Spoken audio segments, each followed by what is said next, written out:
दरअसल कैन इस गाड़ी को नहीं बल्कि इस गाड़ी की इंपॉर्टेंट चीजों को चुराना चाहता है। सबसे पहले वो म्यूजिक सिस्टम को निकालता है और उसके बाद डैशबोर्ड में जो कीमती चीजें होती है उन्हें निकालकर अपने पास रख लेता है। इसके बाद वो गाड़ी की पीछे वाली सीट पर पी भी करता है। ऐसा वो क्यों करता है इसके पीछे कोई भी रीजन नहीं होता। और अब जब उसने अपना काम पूरा कर लिया है वो गाड़ी का दरवाजा खोलने की कोशिश करता है लेकिन दरवाजा नहीं खुलता।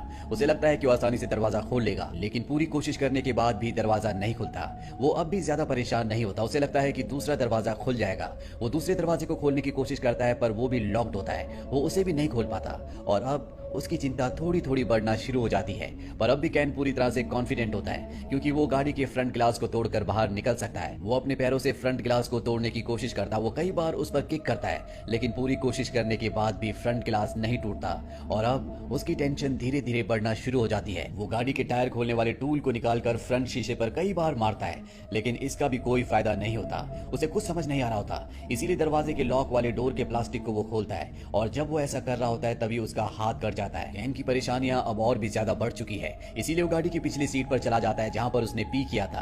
अपने बैग से गन निकालता है और गन से गाड़ी के फ्रंट ग्लास पर शूट करता है लेकिन गोली टकराकर उसके पैर पर लग जाती है। और यहाँ पर हमें पता चलता है कि इस गाड़ी के जितने भी शीशे हैं वो सब के सब बुलेट प्रूफ हैं। कैन के हाथ के साथ अब उसका पैर भी जख्मी हो चुका है। वो अपनी टी शर्ट निकालकर अपने पैर के घाव पर बांध लेता है। तभी वो एक लड़की को देखता है। वो उसे आवाज देता है और लड़की गाड़ी के पास आ जाती है। वो अपने बैग से लिपस्टिक निकालती है और गाड़ी की साइड विंडो पर अपना चेहरा देखकर लिपस्टिक लगाती है। इसके बाद वो जाने लगती है। कैन जोर जोर से चिल्लाने लगता है लेकिन वो उसकी आवाज नहीं सुनती। दरअसल ये पूरी की पूरी गाड़ी साउंड प्रूफ है। साथ ही इस गाड़ी के शीशों से अंदर से बाहर तो देखा जा सकता है लेकिन बाहर से कोई भी अंदर नहीं देख सकता। यानी कि अब कैन इस गाड़ी में बुरी तरह से फंस चुका है। उसे कुछ समझ नहीं आता कि उसे क्या करना चाहिए। अब वो अपने फोन से अपनी पत्नी को कॉल करने की कोशिश करता है लेकिन तभी उसका फोन ऑफ हो जाता है क्योंकि उसकी बैटरी बहुत ज्यादा लो थी।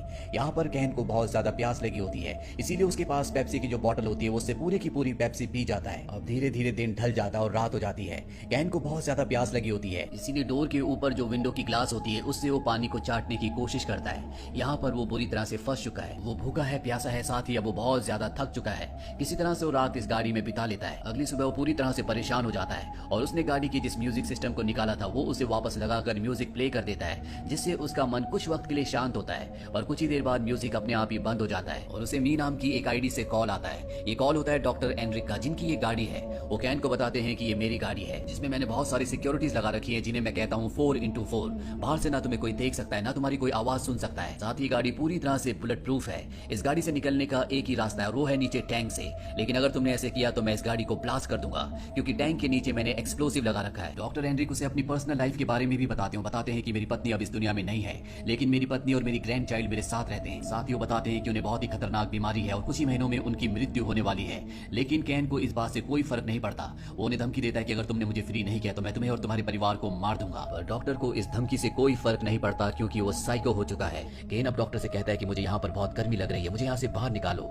और अब फोन कट हो जाता है और गाड़ी का एसी अपने आप ही ऑन हो जाता है। और गाड़ी का एसी ऑन होने से धीरे धीरे गाड़ी में ठंड बढ़ना शुरू हो जाती है।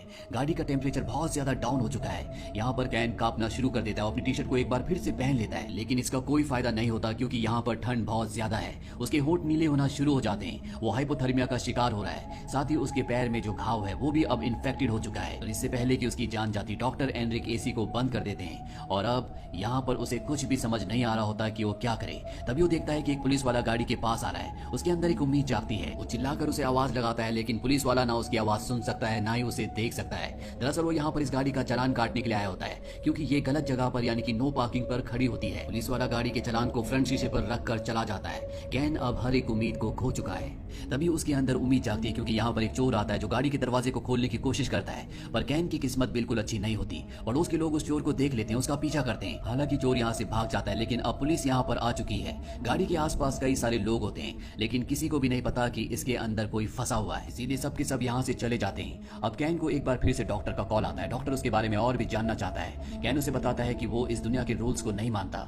यहाँ के जो अमीर लोग हैं वो गरीबों को कुचलना चाहते हैं और वो कभी भी ऐसा नहीं होने देना चाहता, इसीलिए वो चोरी करता है जैसे उसके पिता और उसके ग्रैंडफादर किया करते थे। कोई अगर उसे गन पॉइंट पर रखकर भी ये काम करने से मना करेगा तब भी वो यही काम करेगा। और अब डॉक्टर को उसका ये जवाब अच्छा लगता है, इसीलिए वो उसे बताता है कि गाड़ी की सीट के पीछे एक पाइप है जिसके अंदर गाड़ी को साफ करने का पानी है। तुम उस पानी को पी सकते हो। और ये सुनने के बाद गाड़ी के पीछे से उस पाइप को निकालता है और उस पाइप से पानी को एक बॉटल में भरता है। हालांकि उस पानी में केमिकल भी होता है, लेकिन कैन इस बात की परवाह नहीं करता और एक ही घूंट में पूरा पानी पी जाता है, क्योंकि उसकी पूरी बॉडी डिहाइड्रेटेड हो चुकी होती है। इसी तरह से एक और दिन बीत जाता है और अब अगली सुबह दिखाया जाता है कि कैन के दिमाग पर भी असर पड़ना शुरू हो गया है। वो फिजिकली और मेंटली बहुत ज्यादा कमजोर हो चुका है, इसीलिए वो अपने माइंड को बिजी रखने के लिए पेपर पर गाड़ी के जो इंटीरियर होते हैं उसकी डिजाइन बनाना शुरू कर देता है। वो बहुत ज्यादा भूखा होता है, इसीलिए कागज खाना शुरू कर देता है, जिसके बाद उसे फिर से प्यास लगना शुरू हो जाती है और अब उसके पास अपना यूरिन पीने के अलावा कोई भी रास्ता नहीं होता और मजबूरी में उसे ऐसा करना पड़ता है। और तभी उसे डॉक्टर का कॉल आता है। डॉक्टर की बात उसने मानी होती है, इसलिए डॉक्टर उसे कहता है कि गाड़ी के डैशबोर्ड के नीचे एक चॉकलेट है, तुम उसे खा सकते हो। कैन जल्दी से उस चॉकलेट को निकालता है और खा लेता है, जिसके बाद उसकी बॉडी में थोड़ी सी एनर्जी आ जाती है। कैन की फोन की जो बैटरी होती है वो उसे निकाल कर गाड़ी के डैशबोर्ड के ऊपर रख देता है ताकि वो सोलर एनर्जी से कुछ चार्ज हो जाए। और तभी उसे एक बार फिर से डॉक्टर का कॉल आता है। वो कैन को बताता है कि मैं तुम्हारे घर गया था, जहाँ मैं तुम्हारी बीवी और तुम्हारे बच्चे से मिला। मैंने उन्हें बताया कि तुम्हारी लॉटरी निकली है $1,00,000 की। मैंने उन्हें तुम्हारे काम के बारे में झूठ बताया और उन्हें $1,00,000 दिए और कहा कि अब तुम अपने नए घर को खरीद सकती हो। इसीलिए वो उस घर को छोड़कर नए घर में शिफ्ट हो गए।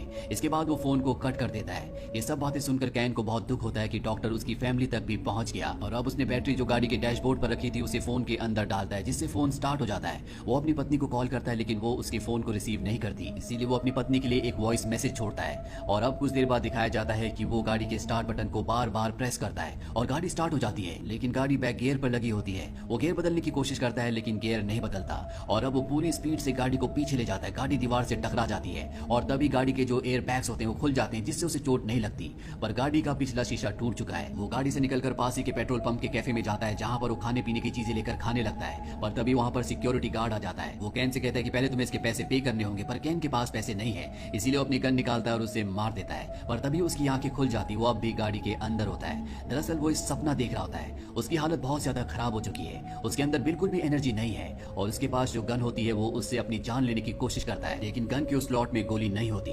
और तभी यहाँ पर एक बार फिर से डॉक्टर का उसे कॉल आता है और तभी गाड़ी की लाइट्स अपने आप ही जल जाती है। उसके सामने डॉक्टर होता है। डॉक्टर फोन से उसे बात कर रहा होता है, पर अब वो गाड़ी के अंदर आ जाता है, क्योंकि वो जानता है कि केन की हालत बहुत ज्यादा खराब हो चुकी है। उसके अंदर इतनी ताकत नहीं है कि वो उसके ऊपर हमला कर सके। गाड़ी के अंदर आने के बाद वो केन को बताता है कि आज से पहले मुझे 28 बार लूटा गया है, इसीलिए मैंने ऐसी गाड़ी बनाई जिसके अंदर मैं किसी भी चोर को फंसा सकूं, और अब तुम फंस चुके हो, तुम यहाँ से जिंदा नहीं जा सकते। इसके बाद डॉक्टर किसी को कॉल करता है और केन को मौका मिल जाता है। वो अपनी गन से उस पर शूट कर देता है और गाड़ी से निकलकर रेंगते हुए आगे बढ़ने लगता है, क्योंकि उसके अंदर अब इतनी ताकत नहीं है कि वो भागकर या चलकर यहाँ से जा सके।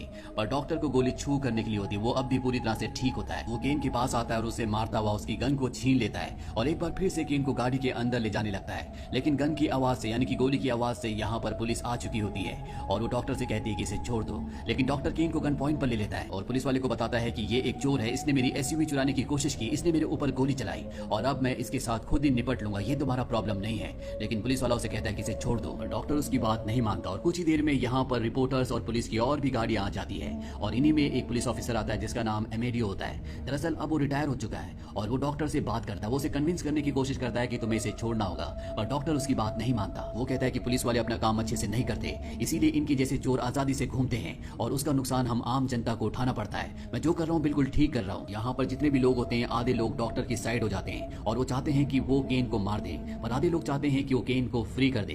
पर जो यहाँ पर रिटायर पुलिस वाला होता है वो डॉक्टर से कहता है कि तुम एक एजुकेटेड इंसान हो, तुम कानून को अपने हाथ में नहीं ले सकते, तुम्हें इसे छोड़ देना चाहिए। वो उसे बहुत सारी ऐसी बातें बोलता है जिससे डॉक्टर कन्विंस हो जाता है और अब वो केन को छोड़ देता है। केन किसी तरह से पुलिस की गाड़ी तक आ जाता है और डॉक्टर खुद अपनी गाड़ी में बैठ जाता है। वो अपने मोबाइल पर एक टाइमर चलाता है और अगले पल वहां पर एक बहुत बड़ा ब्लास्ट हो जाता है। दरअसल पेट्रोल टैंक के नीचे जो उसने एक्सप्लोसिव लगाया था उसने उसे ब्लास्ट कर दिया और अब उसकी मृत्यु हो चुकी है।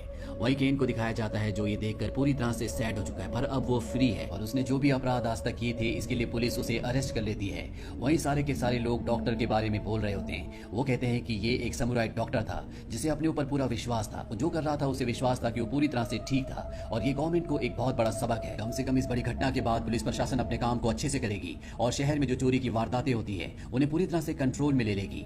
अब यहाँ से केन को हॉस्पिटल ले जाया जाता है, उसका ट्रीटमेंट किया जाता है और इसके बाद उस पर केस चलेगा और उसने आज तक जितने भी गुनाह किए हैं उसकी उसे सजा दी जाएगी। ये पूरी फिल्म, ये पूरी कहानी एक सच्चे इवेंट पर बेस्ड है। ये फिल्म ईयर 2019 में रिलीज हुई थी। IMDb पर इसकी रेटिंग है 5.7। उम्मीद करते हैं कि ये कहानी आपको पसंद आई होगी।